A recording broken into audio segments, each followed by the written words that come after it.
అందరికీ నమస్తే. నేను మీ శివజ్యోతిని. ఒక 5-6 నెలల కిందట ఇట్లనే కూర్చొని నేను మీతో మస్తు ముచ్చట్లు మాట్లాడినా. అప్పుడు నేను మాట్లాడినప్పుడు రకరకాల అభిప్రాయాలు వచ్చినాయి. అప్పుడు నేను మీ ముంగట్కి వచ్చినప్పుడు కూడా అప్పుడు ఎట్లుండే తెలంగాణ, ఇప్పుడు ఎట్లుండే తెలంగాణ అనే దాని మీదనే మాట్లాడినా. మీరు చూస్తున్నారు కదా ఇప్పుడు ఎట్లుందో తెలంగాణ. నేను ఇప్పుడు మళ్ళా అదే మాట చెప్తున్నా. 5-6 నెలల కిందట తెలంగాణ ఎట్లుండే, ఇప్పుడు ఎట్లా అయింది తెలంగాణ.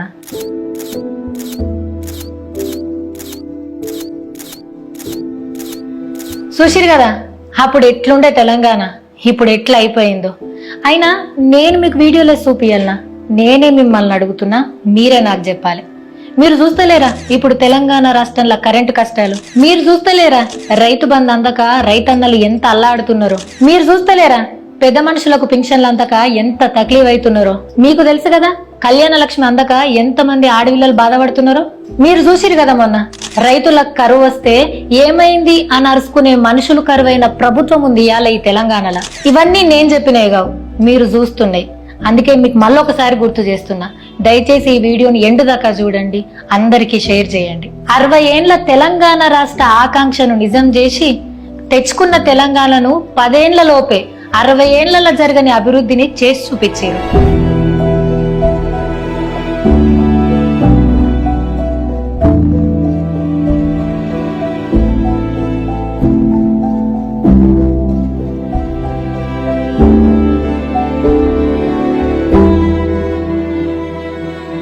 అన్నిట్లల్లా తెలంగాణను నంబర్ 1 చేసిండు. ఇప్పుడేమైంది? తెలంగాణ అందరి ముంగట నవ్వుల పాలైంది.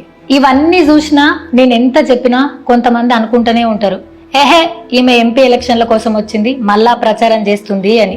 ప్రచారం కాదు, జరుగుతున్న వాస్తవాలనే మీకు గుర్తు చేస్తున్నా, జరుగుతున్న వాస్తవాలనే మీకు చూపిస్తున్నా. మీరు చూడలేదా? నిజం చెప్పుర్రి. రైతు బంధు ఇయ్యుర్రి అని అడిగితే రైతుల్ని ఇష్టం వచ్చినట్టు ఎట్లా మాట్లాడుతున్నారో నాయకులు. అన్నదాతలను పట్టుకొని రైతులను పట్టుకొని రైతు బంధు అడిగాను చెప్పుతూ కొట్టున్నట్టవా? ఎన్ని గుండెలురా మీకు? ఎట్లా మాట్లాడతారు? కండకావరమా? మీరు చూడలేదా ఆటో డ్రైవర్ అన్న గోసలు? కుటుంబాన్ని నడుపుకోనికి వాళ్ళు ఎంత తిప్పలు పడుతున్నారు.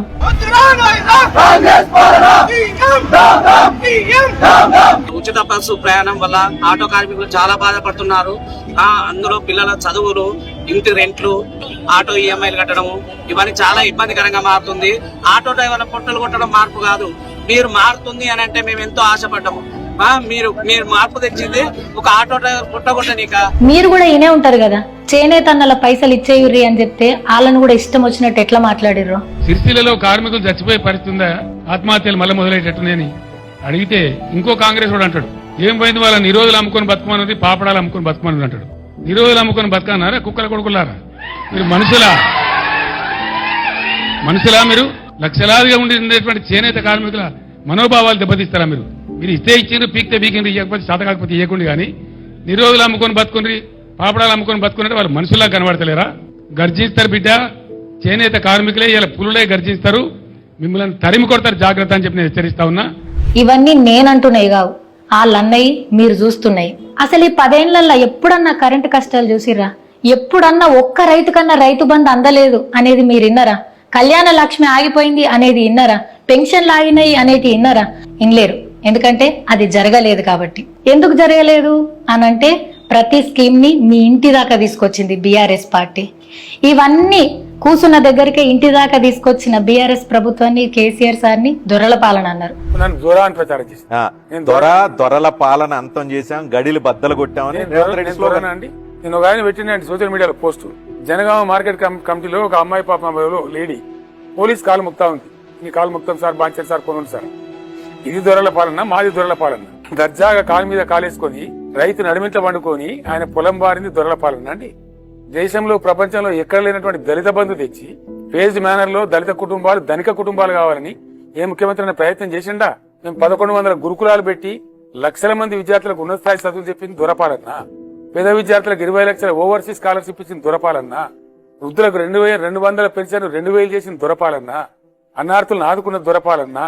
అడుగడుగున మా దగ్గర మానవీయ కోణం ఉంటుంది. కేసీఆర్ కిట్ ఎవడని ఆలోచించినాడండి? ప్రసూతి అయిన ఆడబిడ్డలకు 13,000 ఇచ్చినాడండి? విన్నామా ఎప్పుడన్నా? ఈ చరిత్రలో విన్నామా? న్యూట్రిషన్ కిట్ గర్భిణులకు ఇచ్చిన చూసినామా?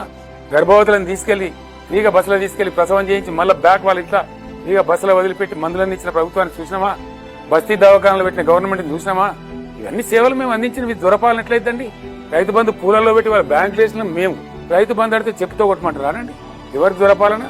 వీళ్ళు ఎంత బాధలు ఉన్నారు రైతులు, ఎంత పీడిస్తున్నారు మీరు వాళ్ళను. కళ్ళాలలో 15 రైతు కొనే దిక్కు లేదు. ప్రతిరోజు సాయంత్రం నా టేబుల్ మీద ఉండేది రిపోర్ట్. నేను రైతులను ప్రత్యక్షంగా గెలవపోయినా ఆ రైతుల ధాన్యం కొంటుందా లేదా, ఆ రైతులకు రైతు బంధు పడ్డదా లేదా, రైతు బీమా పోతున్నదా లేదా, ఇది దొరపాలన అవుతుందా?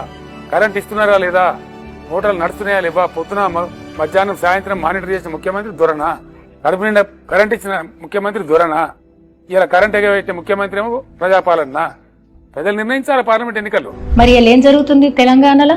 అధికారం కోసం అనువుగాని హామీలు ఇచ్చి ఇప్పుడు ప్రజలు అడిగితే కూడా ఇష్టం వచ్చినట్టు మాట్లాడే ఈ పాలన ఏంటిది? మరి నా లెక్కనే మస్తు మంది బీఆర్ఎస్ ఓడిపోయిన తర్వాత బెస్ట్ సీఎం ని మిస్ అయిపోతున్నాం, బెస్ట్ ఐటీ మినిస్టర్ ని మిస్ అయిపోతున్నాం, హరీష్ అన్నని మిస్ అవుతున్నాం, బీఆర్ఎస్ లీడర్లను మిస్ అవుతున్నాం. ఇట్లా రకరకాలుగా మాట్లాడారు. నేను ఇప్పుడు మళ్ళొకసారి ఎందుకు గుర్తు చేస్తున్నానో తెలుసా? ఒకసారి చేస్తే తప్పు, రెండోసారి చేస్తే ముప్పు. ఇవాళ ఆ ముప్పే మన తెలంగాణ రాష్ట్రానికి ఉంది. అట్లెట్లా ముప్పు ఉంది అని మీరు నన్ను అడగొచ్చు. మస్తు మంది అంటారు కూడా అసెంబ్లీ ఎలక్షన్లలో రీజనల్ పార్టీ ఉండాలి కానీ ఎంపీ ఎలక్షన్లకు మాత్రం మేము అటే చూస్తాము అని చెప్పి. అక్కడున్న పార్టీలు ఇక్కడ పాలిస్తే ఏమైతుందో చూస్తున్నారు కదా.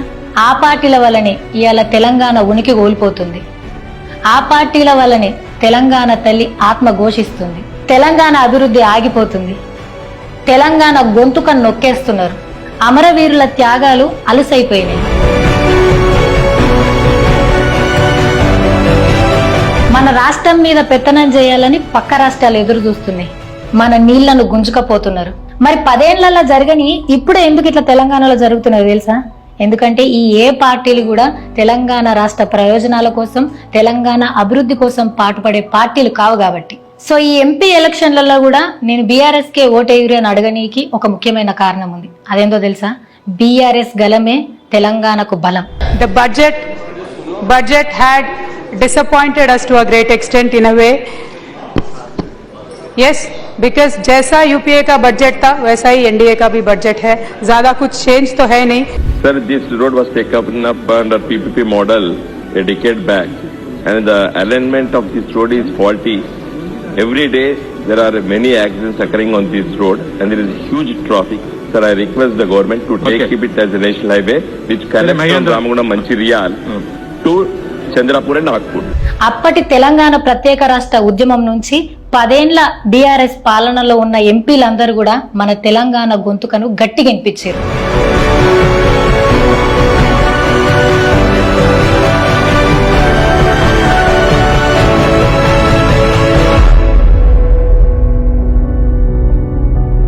ఇంకొంతమంది ఉంటారు ఇక్కడ స్టేట్లోనే మీ బీఆర్ఎస్ లేదు, ఇక పార్లమెంట్ లో గెలిస్తే ఏం చేస్తారు అని చెప్పేసి, గల్లీలో గెలవలేదు కానీ ఢిల్లీలో గెలిచి ఏం చేస్తుంది అని అడుగుతున్నారా? అట్లా బీఆర్ఎస్ కు పార్లమెంట్ ఓట్లు ఎందుకు, సీట్లు ఎందుకు అని మాట్లాడుతూ ఉన్నారు.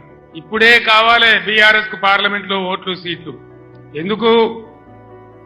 ఆనాడు నన్ను మీరు ఆశీర్వదించకపోతే, నేను వెళ్లి కరీంనగర్ ఎంపీ గెలవకపోతే, పార్లమెంట్ లో నేను తెలంగాణ బిడ్డగా గర్జించకపోతే మనకు తెలంగాణ రాష్ట్రం ఎక్కడి నుంచి వచ్చేది? ఈ రోజు కూడా తెలంగాణ ప్రజల ఆకాంక్షలు, ఆశలు, హక్కులు నెరవేరాలంటే ఖచ్చితంగా బీఆర్ఎస్ బిడ్డలు పార్లమెంట్ లో ఉంటేనే మన హక్కులు, అధికారాలు నెరవేరితే నేను మీకు మనవి చేస్తా ఉన్నా. అందుకే నేను మిమ్మల్ని మళ్ళా అడుగుతున్నా, ఇలా తెలంగాణ రాష్ట్రంలో ఏ ఆపద వచ్చినా, ఏ అబద్ధం వచ్చినా బీఆర్ఎస్ పార్టీ ముంగటుండి నిలబడి మన కోసం కొట్లాడుతుంది. అట్లనే మన రాష్ట్రానికి ఎసొంటి ఇబ్బంది రావద్దు అంటే బీఆర్ఎస్ ఎంపీలు మాత్రమే ఫైట్ చేయగలుగుతారు. నేను మరీ ముఖ్యంగా అందుకే ఈసారి ఈ వీడియో చేస్తున్నా. నాకు తెలుసు మీరందరూ ఏమనుకున్నారు ఎన్నికలప్పుడు, ఈడ మా ఎమ్మెల్యే పోయినా సరే ఆడ కేసీఆర్ సార్ వస్తే చాలు అని అనుకున్నారు. ఎలక్షన్లో ఏమొచ్చినా సరే సార్ మీద ప్రేమ రవ్వంత కూడా తగ్గలేదు. అట్లనే సార్ కూడా తెలంగాణ అంటే కూడా రవ్వంత ప్రేమ దక్కలేదు. ఎందుకు చెప్తున్నా అంటే 70 ఏళ్ల వయసులో ఆయన హెల్త్ బాగాలేదు. మంచి మంచి పదవులు, మంచి మంచి ప్లేస్లలో ఉన్నోళ్ళు కూడా పార్టీని కష్టకాలంలో వదిలేసి వెళ్ళిపోతున్నా. ఎన్ని పరిస్థితులు వచ్చినా సరే అవన్నిటిని తట్టుకొని పక్కకు పెట్టి కేవలం తెలంగాణ రాష్ట్రం కోసమే కొట్లాడుతున్నాడు కేసీఆర్ సార్. నాకు చేతనైనా కాకపోయినా నా కట్టె కాలే వరకు తెలంగాణకు అన్యాయం జరిగితే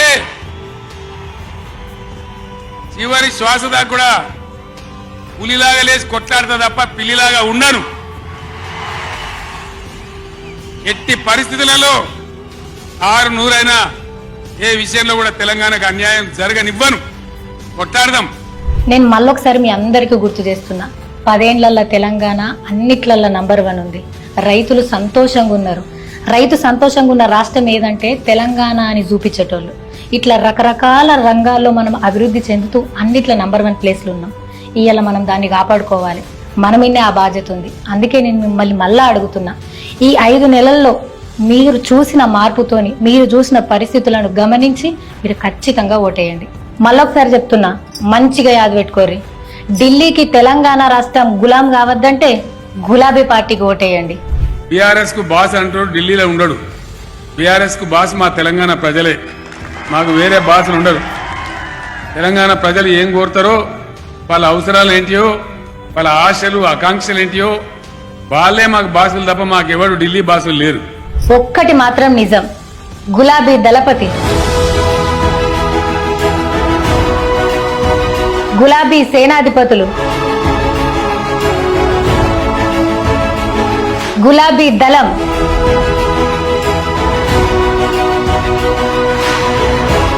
గులాబీ సైనికులు,